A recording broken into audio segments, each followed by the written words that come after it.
selamat pagi buat anak didik kami semuanya. Selamat bertemu kembali dalam pembelajaran kita hari ini. Nah, pada pertemuan kali ini kita akan membahas tentang bagaimana persiapan proklamasi kemerdekaan Indonesia. Nah, sebelum kita mulai bahas materi kita hari ini, Ibu harap kepada anak didik kami semuanya tetap semangat mengikuti pembelajaran hari ini. Persiapkanlah dirimu dengan baik ya, karena sebentar lagi kita akan menghadapi ujian akhir semester ganjil ya. Jadi Ibu harap anak didik Ibu semuanya ya mempersiapkan diri, dan materi ini juga nanti bagian dari ujian kita ya. Jadi perhatikan dengan baik ya, dengan seksama penjelasan Ibu untuk pertemuan kali ini. Oke, nah untuk selanjutnya kita akan bahas ya bagaimana persiapan kemerdekaan Indonesia ya. Di sini kita akan lihat dulu bagaimana langkah-langkah yang dipersiapkan oleh bangsa Indonesia dalam mempersiapkan kemerdekaan Indonesia. Nah, di sini ada sedikit kata mutiara yang saya buat ya. Dan ini merupakan salah satu motivasi yang buat kamu.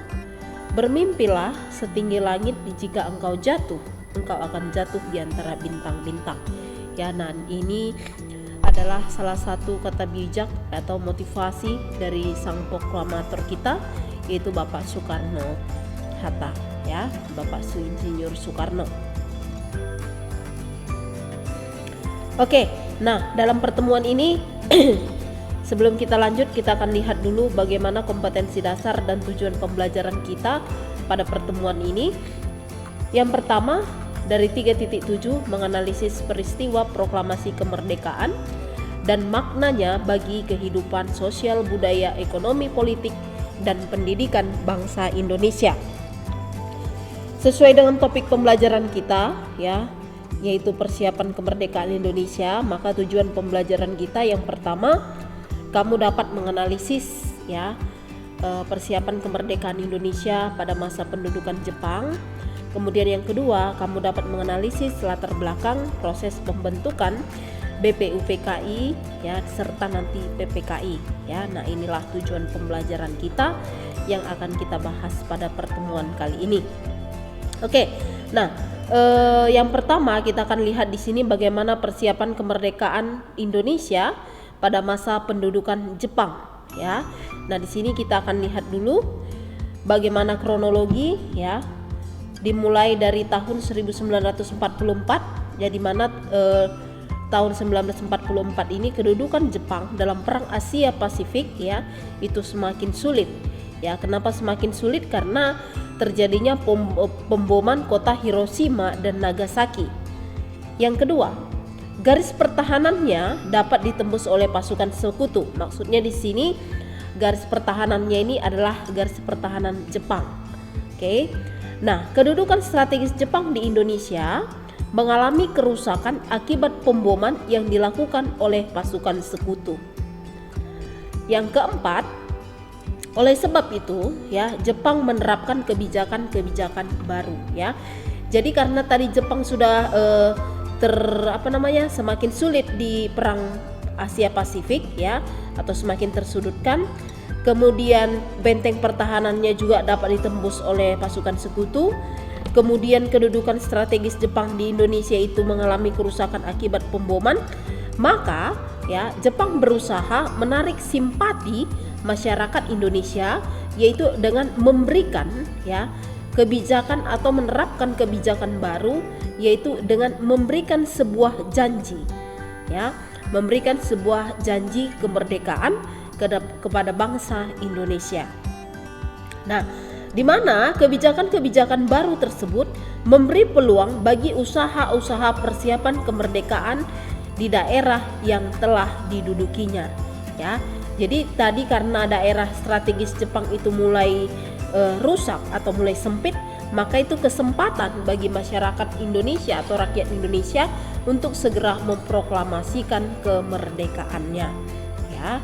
Nah, ada beberapa peristiwa yang berhubungan dengan usaha persiapan kemerdekaan Indonesia. Ya, yang pertama adalah janji Perdana Menteri Koiso. Ya, nah seperti tadi latar belakangnya tadi yang sudah Ibu jelaskan, ya adanya janji kemerdekaan dari Jepang untuk Indonesia yang diberikan oleh Perdana Menteri Koiso.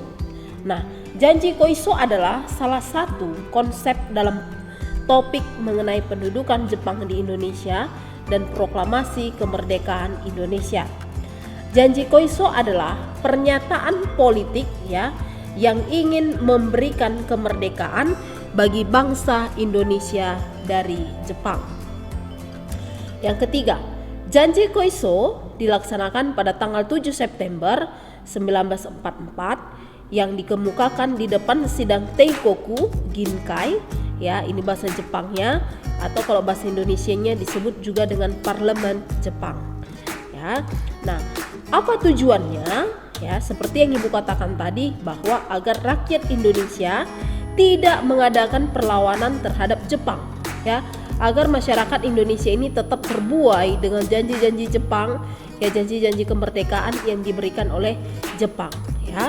Jadi inilah tujuan kenapa Jepang itu memberikan janji kemerdekaan kepada bangsa Indonesia, ya. Nah, karena kita ketahui juga sebelumnya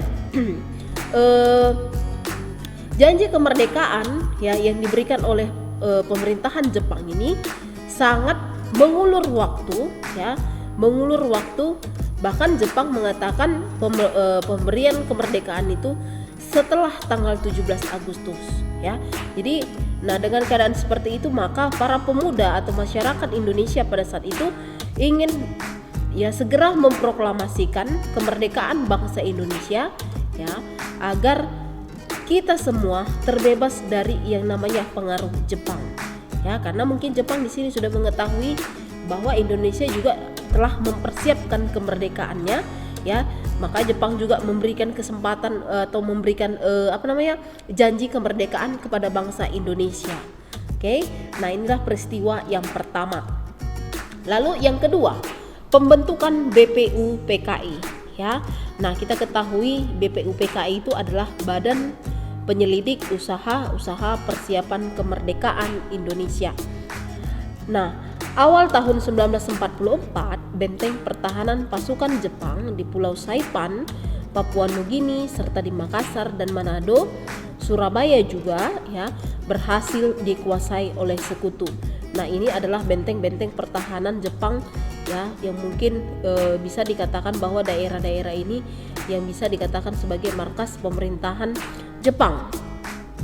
Nah, dalam menghadapi situasi krisis tersebut, maka pada tanggal 1 Maret 1945 ya dibentuklah BPU PKI atau dalam bahasa Jepangnya Dokuritsu Junbi Kosakai ya atau BPU PKI, Badan Pemeriksa Badan Penyelidik Usaha Persiapan Kemerdekaan Indonesia. Nah, tindakan tersebut merupakan langkah konkret pertama Jepang bagi pelaksanaan janji Koiso tentang kemerdekaan Indonesia di kemudian hari. Ya. Lalu BPU PKI itu beranggotakan 67 orang yang terdiri atas tokoh utama pergerakan nasional Indonesia ya dari semua daerah dan semua aliran ya. Kenapa dikatakan semua aliran? Ya, seperti pembelajaran kita pada pergerakan nasional Indonesia. Di situ ada beberapa organisasi-organisasi kepemudaan baik yang bersifat kedaerahan ya. Dan BPU PKI ini diketuai oleh Rajiman Widyo Diningrat ya. Nah, inilah bagaimana proses pembentukan BPU PKI. Nah, adapun tugas BPU PKI adalah tugas utamanya ya. Tugas utamanya yaitu mempelajari dan menyelidiki hal-hal penting yang berhubungan dengan berbagai hal yang menyangkut pembentukan negara Indonesia. Nah, berdasarkan sidang BPU PKI juga memiliki tugas lainnya. Selain dari tugas utama itu, BPU PKI juga memiliki tugas lain. Yang pertama, bertugas membahas mengenai dasar negara. Ya. Yang kedua, Sesudah sidang pertama, BPUPKI membentuk yang namanya reses selama 1 bulan. Nah, bertugas membentuk panitia kecil atau panitia 8 ya, yang bertugas menampung saran-saran dan konsepsi dari para anggota.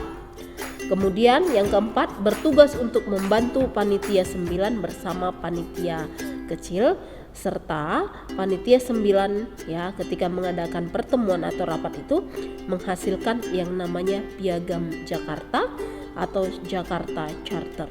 Ya, di bukumu itu sudah ada isi dari Piagam Jakarta, boleh kamu baca-baca di sana. Oke. Nah, seperti yang Ibu bilang tadi bahwa sidang BPUPKI itu dilaksanakan 2 kali.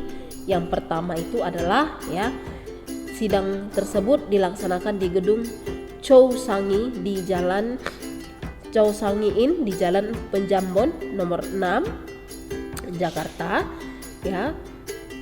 Yang sekarang ya tempat ini menjadi gedung Pancasila.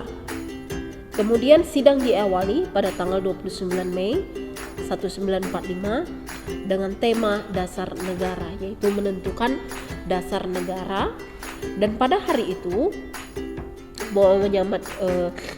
Muhammad Yamin menyampaikan 5 asas dasar negara ya. Yang pertama,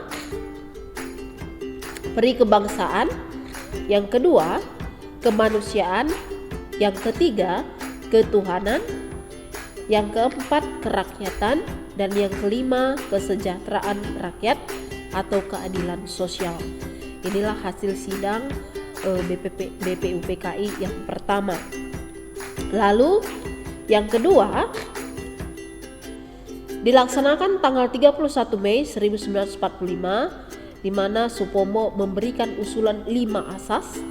Yang pertama adalah persatuan, yang kedua kekeluargaan, yang ketiga keimbangan lahir dan batin,